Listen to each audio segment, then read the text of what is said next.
Hello दोस्तों, आप सभी का the logical Indian YouTube channel में बहुत बहुत स्वागत है। मैं हूं एडवोकेट पंकज कुमार त्रिपाठी और आज मैं चर्चा करूंगा कि बहुत सारे उन लोगों को जिन्हें कोई सम्मान, कोई सत्कार, कोई आदर मिलना चाहिए, वो जानबूझकर नहीं दिया जा रहा है। और बहुत से वे लोग जिनको सलाखों के अंदर ही होने का आदेश है अदालतों का, उनको किसी न किसी तरह से सरकार बाहर ले आ रही है।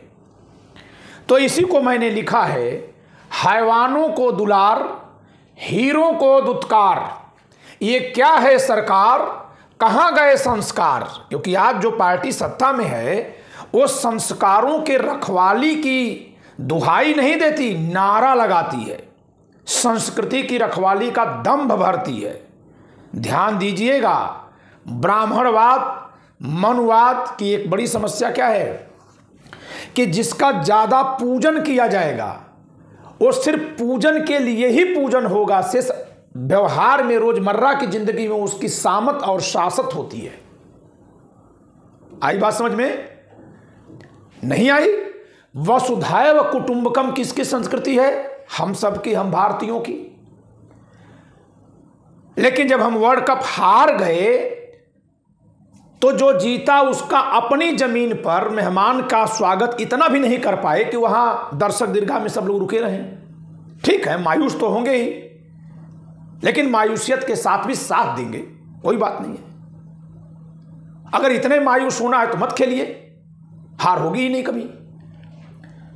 तो हमारे संस्कार, आदर्श कहने के लिए कुछ और हैं, करने में अगर वो बिल्कुल ना आ रहे हो तो इसी को ढोंग कहते हैं, इसी को पाखंड कहते हैं, इसी को अतर्कवाद कहते हैं और इसी को संविधान के विरोध में माना गया है।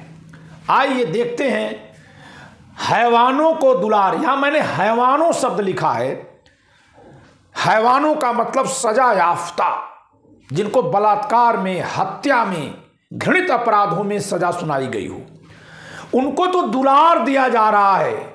हीरो को दुत्कार। हमारे जो नायक हैं, आप हीरो शब्द को हीरो भी कर लीजिए तो नायक और हीरो कर लीजिए, जो हमारे डायमंड है, जो चमक रहे हैं। जी हाँ, कपिल देव जी, महेंद्र सिंह धोनी जी, नीरज चोपड़ा जी, तमाम ओलंपिक मेडल विजेता खिलाड़ी, इनको दुत्कारा जाता है, या तो इनको बुलाया नहीं जाता है या इनकी पुकार अनसुनी की जाती है। क्यों की जाती है? ये दुत्कार शब्द मैंने बनाया, मात्र उपेक्षा नहीं की गई, दुत्कारा गया है। अभी बताता हूं कैसे। ये क्या है सरकार? यहां सरकार से तात्पर्य मेरा मोदी सरकार से है, क्योंकि और कोई सरकार तो देश में है ही नहीं। जी हां, जल्दी से एक बात और बोल दूं, एक तरफ चुनी हुई सरकार ही फैसले लेगी का नारा लगा करके जो पार्टी अपने आईटी सेल के जरिए सुप्रीम कोर्ट को रोकती है, अदालतों को, हाई कोर्ट्स पर दबाव डालती है, उसी पार्टी की केंद्र में सरकार, यानी सारे गवर्नर उसी के नियुक्त किए हुए हैं।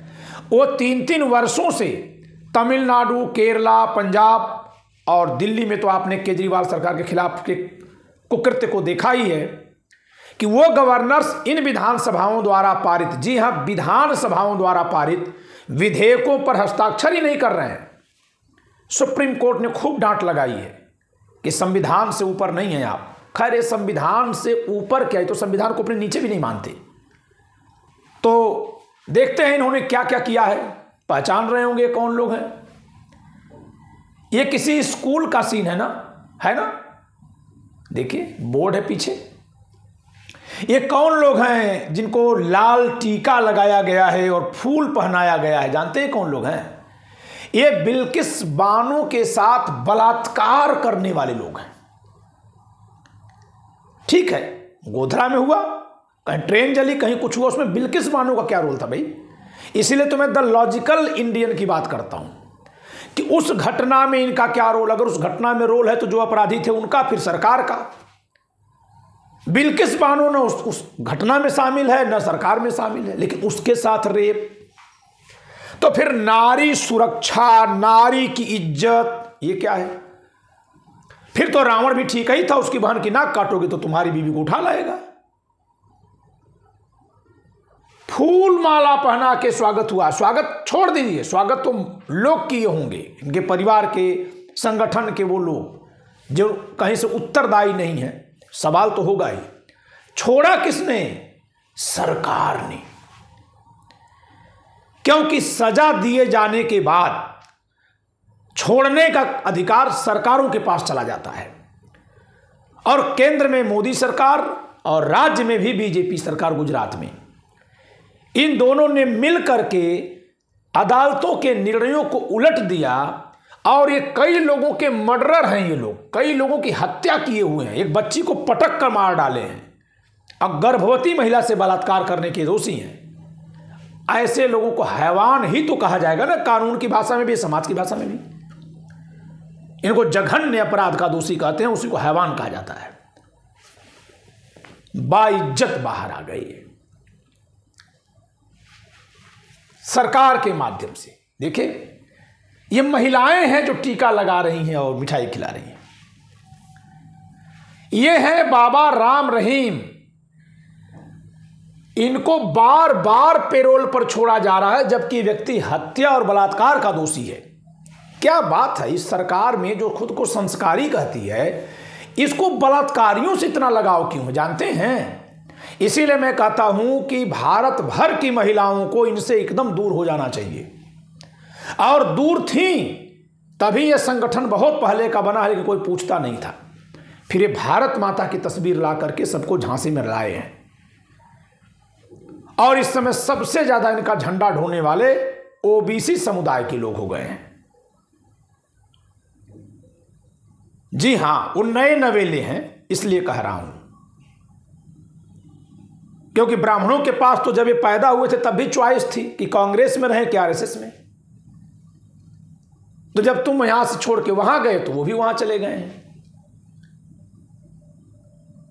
संविधान को कुचला जाता है रोज।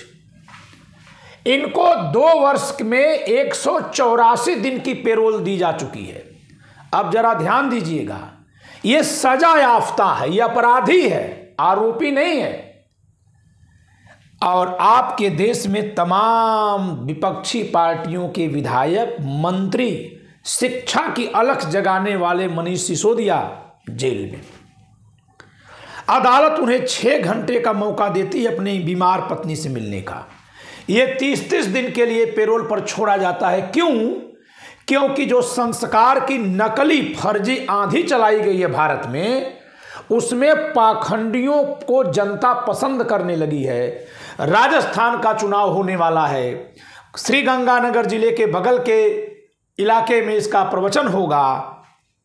और क्योंकि आजकल हर कोई समुदाय, जाति, वर्ग के हिसाब से बात कर रहा है, तो राजस्थान में किस वर्ग के ज़्यादा लोगों को ये धोखा देगा, ये आप सबको पता है। जाहिर सी बात है, जो अशिक्षित हैं बेचारे, उनकी गलती नहीं है, उनको शिक्षित किया जाना चाहिए, और शिक्षित हम आप मिलकर करेंगे। क्योंकि बहुत अच्छी बात है कि यूट्यूब के जरिए, मोबाइल सिस्टम के जरिए सबके हाथ में सूचना पहुंच रही है। आप सब लोग इन वीडियोज को खूब ग्रुप में शेयर करिए। ये भी आपका एक तरह से संविधान बचाने में, देश को सही रास्ते पर लाने में, और अपराधियों को उनका सही ठिकाना लगाने में, सही जगह पहुंचाने में बहुत बड़ा योगदान होगा। अन्यथा एक दूसरे वर्ग को हम लोग गाली देते रह जाएंगे और हमें लड़ा करके ये बलात्कारी ही सत्ता में रहेंगे। अभी क्या, आप देखिएगा, अगर नहीं संभला देश तो ये सब सीधे सीधे मंत्री बन जाएंगे। और आप सवाल एक दूसरे जाति और वर्ग से करेंगे, जैसे मैं भी कुछ सवाल अब जाति वर्ग के हिसाब से ही करने लगा हूं। ये गलत है, मुझे भी नहीं करना चाहिए। व्यक्ति को पहचानिए। लेकिन हीरो को दुत्कार नहीं बुलाया गया। कपिल देव जी को और महेंद्र सिंह धोनी जी को नहीं बुलाया गया। कहां? वर्ल्ड क्रिकेट कप में, फाइनल में। क्यों नहीं बुलाया गया जानते हैं?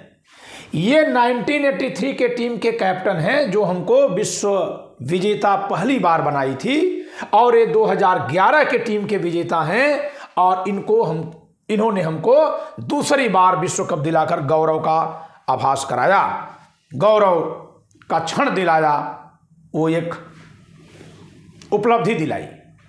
क्यों नहीं बुलाया गया? 1983 की टीम से कोई लगभग नहीं बुलाया गया। हाँ, कोई इनका अपना पैचअप कर लिया हो तो बात अलग है, क्योंकि 1983 की टीम ने किसके साथ क्या किया था जरा जानिए।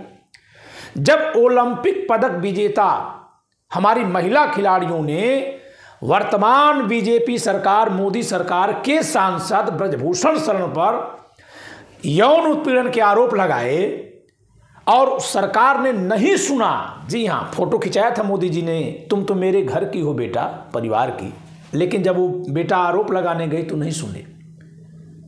आप अगर किसी बहन बेटी को अपने घर का मान ले, न भी माने, अगर आरोप लगाएगी तो क्या करेंगे आप? क्या संस्कार है? इतने पर तो रावण भी उठ के चल दिया था जब उसकी बहन ने कह दिया था तो, और राम जी तो चले गए थे लंका तक। ये कौन लोग हैं भाई कि आप मेरे परिवार की भी हो मान लेते हैं, और जब वो दुख में पड़ती है तो उस दर ध्यान नहीं देते हैं, बाद में पुलिस से पिटवा देते हैं। आप कहेंगे ये तो सब कुछ पुलिस कर रही होगी, तो फिर इतनी नफरत क्यों कि उन बेटियों के इस पक्ष में बोल देने के कारण इनको नहीं बुलाया गया? उन बेटियों के पक्ष में बोल देने के कारण नहीं बुलाया गया। सचिन तेंदुलकर को बुलाया गया था। मैं व्यक्तिगत तौर से सचिन और अमिताभ बच्चन, इन दो व्यक्तियों को, उनकी अपनी योग्यता की उपलब्धियां होंगी, हजारों लोग इस देश में हैं और होंगे जिनकी अपनी उपलब्धि है, लेकिन अगर वो उपलब्धि देश के मुसीबत के समय पर काम न आए, कोई पीड़ित हो वहां वो दाव पर न लगा दी जाए, तो उसका क्या मतलब है? रखे रहो अपने घर में मेडल।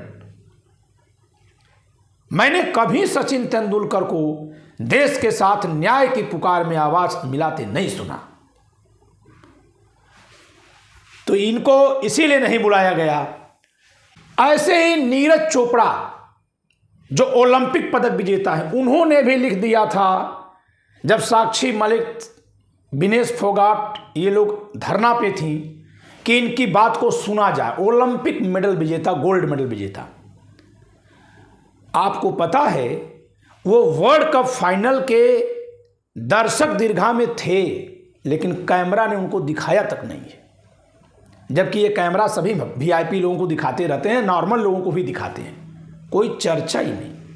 आखिर इस सरकार किन लोगों के हाथ में है? कौन लोग सत्ता में बैठ गए हैं जो अपनी सुविधा के हिसाब से बलात्कारियों को बढ़ावा दे रहे हैं? बलात्कारियों को, जी हां, हत्यारों बलात्कारियों को।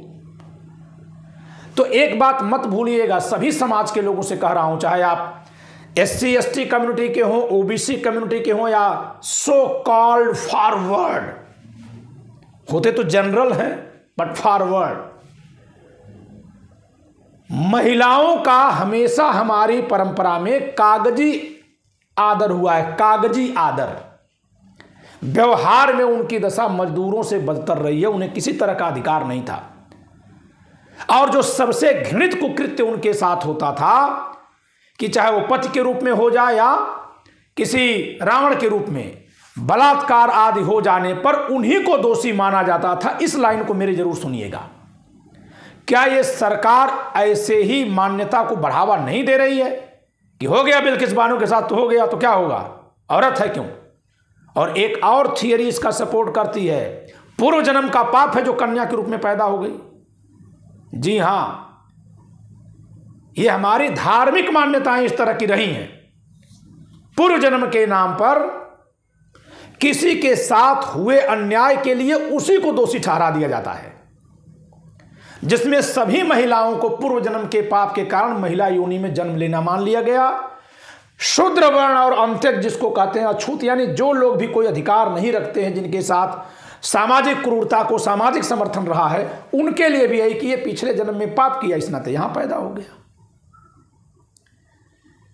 तो कहीं उसी तरफ तो नहीं देश को ढकेला जा रहा है? इसके अलावा जो राजा है वो जवाबदेह नहीं होता है, तो आप जो PM चुने हैं वो जवाबदेह नहीं, आप कहीं से कोई आवाज उठाते रहिए। उनके जो उपराजा गवर्नर्स हैं वो चुने हुए विधायकों को, विधानसभाओं को नजरअंदाज कर रहे हैं। अदालतों का काम पुराने जमाने के वो पंडित पुरोहित जैसा हो गया कि हाथ जोड़ के बस ऐसे ऐसे करते रहिए। अगर उनके हिसाब से किए तो ठीक है, जागीर वगैरह मिल जाएगी, या नहीं करेंगे तो फिर आप बाहर भी हैं। ये हाल अदालतों की हो गई। तो कुछ कुछ हिंदू राष्ट्र का नमूना दिख रहा है।